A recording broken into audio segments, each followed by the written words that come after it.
Hello, my name is Andy and I am the Village Idiot. I'm armed with a car and a GoPro and an unhealthy amount of time on my hands. I'm using that time to attempt to visit every civil parish in England. You're watching the East Lindsey series. This is the biggest district in Lincolnshire, containing 188 civil parishes. Without further ado, here's today's offering. Welcome back to East Lindsey again, people, where the rain is still coming down. It's nowhere near as heavy as it was earlier this morning, but trust me, I'm still very, very wet. Hopefully this village, though, will do something to brighten my very damp and dismal kind of mood right now. Welcome to a village that's on the A16 between Boston and Grimsby. This is Utterby.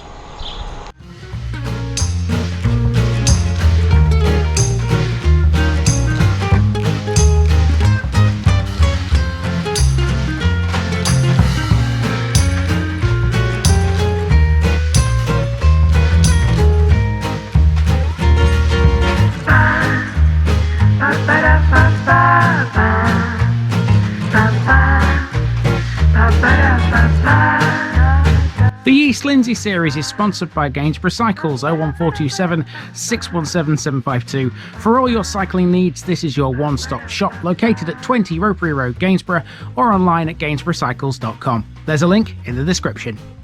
Gainsborough Cycles, ask for Trevor Halstead. Here's my disclaimer for people who may be watching me for the first time. I say things as I would in my native accent and dialect. As a result, I may not pronounce things in the same way as the locals do. Remember, I'm a visitor. It's impossible to know everything. Leave me a comment, spin me a like, and bash that subscribe button. Let's get to today's parish video.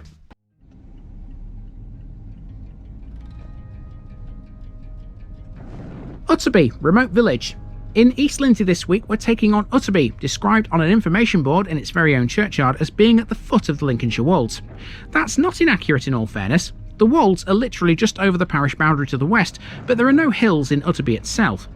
Utterby lies on the A16, the main road from Grimsby to Boston. Its nearest town is Louth, just 4 miles away to the south.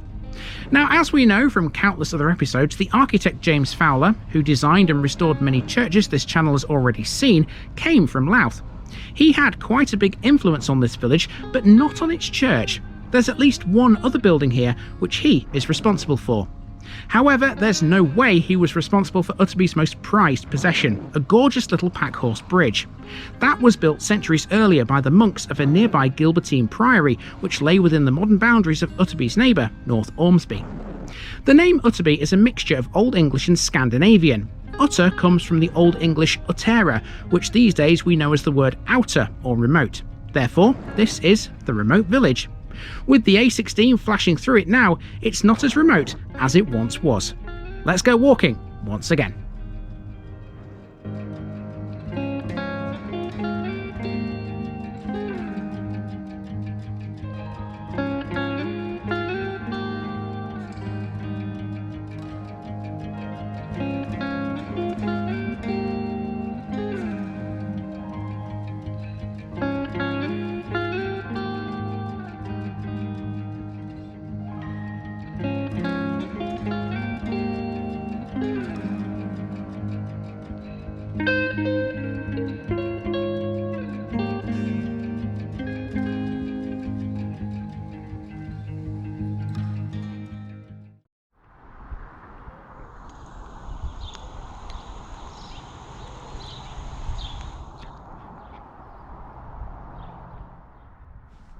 We start our walk on Chapel Lane, one of 3 narrow dead-end roads that run east from the A16 into the Lindsey Marsh. This building is called Chapel House, and it's right next door to the actual chapel from which this road takes its name. Built in 1854 and restored in 1883, it was a United Free Methodist church. There were 2 other chapels in Utterby as well, but this one was by far the busiest venue. It hosted both morning and evening services, and on Sunday afternoons, children would sing and give recitations here. Now those days are gone, and the chapel is a house. Now we're on the A16, where we find a bus stop. Utterby is served by the number 51, which uses this road to connect the 2 towns of Grimsby and Louth. We'll be walking up the A16 and checking out its other landmarks later, but at this point I opted to cross the road and head for a footpath. Initially, this is a wooden causeway which crosses a swamp-like area before turning into a normal footpath. Utterby isn't on the Lincolnshire Wolds, but even so, the lush greenery at this point was still good to see. I was on this path for a good 5 minutes as it loops its way around the back of Church Lane. It runs to the church, whose tower you can see poking out above this house, where some newly sown grass seed had just been put down. Utterby's church is dedicated to St Andrew. This is the oldest existing building in the village, dating back to the early 14th century. However, the list of rectors, which can be seen inside the church, begins a century earlier, in 1220, meaning there was an older building here. Some footings of that building do still remain. St Andrews was probably endowed by the huge Gilbertine Priory at North Ormsby, the remains of which we'll see in next week's episode. The churchyard has two notable features. One is an information board with some cracking information about Utterby. A few yards from the entrance gate is the base of a medieval cross. This would have served as the focal point for early Christian services, ones which may have predated 1220. The church was open, so I went inside for a little look around. In 1973, St Andrews was in such a state of disrepair that it was threatened with closure and condemned as unsafe. However, there was a campaign launched to save it, involving charity dinners and a variety of fundraising events. Well, let me tell you, it's a bit of a blessed relief to be inside a church right now, because the rain is still hammering down outside. This is the only church I've managed to get into in this trip into East Lindsey on this run. So yeah, interesting little church this, actually. It's not very big. You walk in and the nave is literally just 5 pews deep. Then you've got the chancel, which I've just shown you. There's some interesting tablets on the back wall over there. And if you look above the door at the end there, you can see some etching. I'm probably a bit too far away for you to see it from here, but there's some etching on the windows there. That's something we don't usually see. Stained glass is something we're used to, but etching certainly isn't. So yeah, that's the church here in Utterby. Now, that information board that's in the churchyard is very, very good. It's got lots of information about the village on it. Most of the good stuff here in Utterby is around the church. And right next to it, there's a packhouse bridge. Let's go and find that next. This is the packhouse bridge, which crosses a stream next to the churchyard. It's believed it was built by the monks from North Ormsby Priory. Like the church, it was constructed in the early 14th century, and it's one of only 3 such bridges that remain in Lincolnshire. We've now seen 2 of them. There's bonus points for those who can remember the first one. The path that crossed it would have been a trader's route. Both wool and salt, the latter originating from the salt houses in Covenham, were transported by packhorse over this bridge and then on, over the Wolds, to the market towns, like Market Raisin and Louth. Next we have the gates of Utterby House, a massive residence that's totally obscured by trees. It's an important building. It was built by John Sappford in 1717, but later became the home of the Harold family. In turn, they would marry into the Benson family, who were responsible for at least 3 other houses in Utterby. The manor house is not one of them.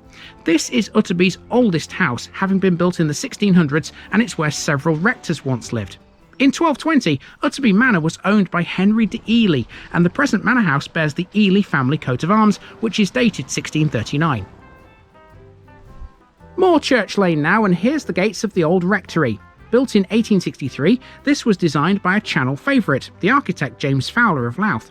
The man wasn't just all about churches. Utterby's rectory is one of 17 he put his name to across Lincolnshire, and we've seen some of them already. Fun fact, by the way, James Fowler was also Mayor of Louth on 3 occasions. We're not following Church Lane all the way here. It's all residential, and there's nothing of great note about the rest of it.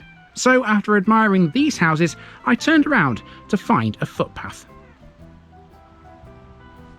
This runs around the back of Church Lane, and technically speaking, we are now on the Wolds because Church Lane forms part of the boundary.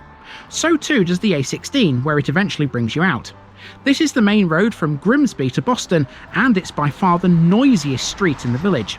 Over the A16 here is Holywell Lane, another dead-end road that ends deep in the countryside. This once literally had a holy well, but the remains of it are now overgrown and dry. Little is known about it, but reputedly it had medicinal qualities. It wouldn't surprise me if the Priories monks once used it. Here's a quick look up Church Lane from the other end. You'll note it's mainly modern. Most of the older houses in Utterby have at some time been farmhouses, shops or small holdings. The last shop to close, owned by Brian Frobisher, was in 1999.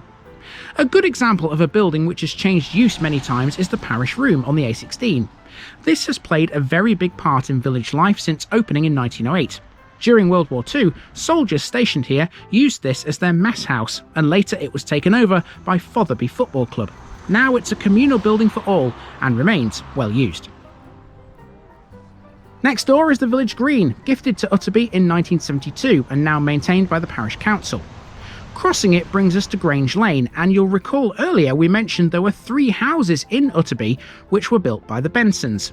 Only one remains today. It's called the Round House, but it's actually octagonal and was once an apprentice joiner's house. Originally single brick with mud and stud construction behind, its former thatched roof disappeared when its upper floor was added to in the early 20th century. It's still a standing testament to the Bensons, and it's an iconic village landmark. Grange Lane also has the former Wesleyan Chapel. It was built in 1846, but in 1930 it closed and was converted into a joiner's shop. It's a house now. Where Grange Lane meets the A16 is the phone box, and this one still has its telephone, I believe. Via the A16, once again, our last job is to make our way through Benson Court, a much more modern area of housing which takes its name from the Benson family. It's good when villages name their streets after historical families. It's like an open window to the past, which makes a genealogist's research much easier. It also makes my job easier, thankfully. Okay, so we've made it all the way around Utterby, but there are 2 other landmarks which I need to cover, and they're not in the main village cluster itself. One of them is an old railway station. More accurately, it's an old railway halt. It was on the Lincolnshire Wolds Railway. We'll go to that first. And the other thing is Utterby School, which again isn't in the main village cluster. That's right on the parish boundary with the next one. We'll do them both in the car. Let's go. This is Pear Tree Lane, which runs north of the village and leads to Bullbank near Covenham Reservoir. Utterby Railway Station, or halt, was located along here. It had 2 platforms, both to the south of this road. Not much remains of it, but you can clearly make out the point at which the line crossed Pear Tree Lane. The site of the halt is reputedly haunted by the ghost of John Edward Lancaster, a local length ganger who was fatally struck by a train on the level crossing in 1953 owing to dense fog. The last train passed through Utterby in 1980. Only the crossing keeper's cottage now survives as a private residence. To the west, Pear Tree Lane continues over the A16 via a staggered crossroads. This follows the northern boundary of the parish, and where it meets Barton Street, the road which defines the edge of the Wolds and eventually becomes the A18, we find Utterby Primary Academy. Utterby's educational history goes back to 1879, when this very building was opened. At that time, it could accommodate 56 children. It's now part of the Academy's Enterprise Trust and works in partnership with the school at North Thoresby. We're a mile away from Utterby village here and much nearer to the next parish. It's time for me to go there. See you later, folks.